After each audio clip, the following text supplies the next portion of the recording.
អ្នកដឹងទេមនុស្សស្រីដែលមានលក្ខណៈសម្បត្តិល្អមានចំណុចពិសេសអ្វីខ្លះមនុស្សស្រីដែលមានលក្ខណៈសម្បត្តិល្អជាទូទៅនាងមិនសូវចូលចិត្តរាប់អានមនុស្សច្រើនទេនាងមិនសូវចូលចិត្តជួបជុំគ្នា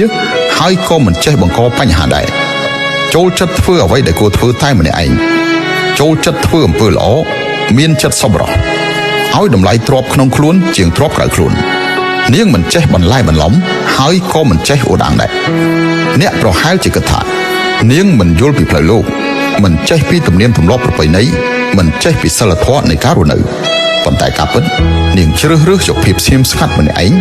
ដើម្បីសិក្សារៀនសូត្រអភិវឌ្ឍខ្លួននាងបានយល់យ៉ាងច្បាស់នៅហេតុនិងផលនៃការរស់នៅដែលមានសេចក្តីសុខពិតប្រាកដនាងដឹងពីភាពស្មុគស្មាញតែមិនស្មុគស្មាញនាងចេះកលល្បិចតែមិនប្រើល្បិចមើលពីខាងក្រៅទៅនាងហាក់ដូចជាចូលចិត្តនៅម្នាក់ឯងតែតាមពិតនាងបានមើលធ្លុះរួចហើយនៅភាពក្តៅនិងត្រជាក់នៃទំនាក់ទំនងរបស់មនុស្សនៅក្នុងលោកនាងក៏មិនមានបញ្ហានៅក្នុងចំណោមមនុស្សប៉ុន្តែនាងចូលចិត្តសុខស្រួលម្នាក់ឯងក្នុងភាពឯកោជាងអ្នកកុំគិតថាពិភពលោករបស់នាងឯកោនិងគួរឲ្យអាណិតនោះឲ្យសោះឯនាងវិញបែរជាគិតថាពិភពលោករបស់អ្នករញ៉េរញ៉ៃស្មុគស្មាញពិបាកទ្រាំណាស់មនុស្សស្រីបែបនេះឆ្លៀសវៃនិងថឹងចេះគិតគូរនិងចេះស្រឡាញ់ខ្លួនឯងខ្ញុំនិយាយនេះ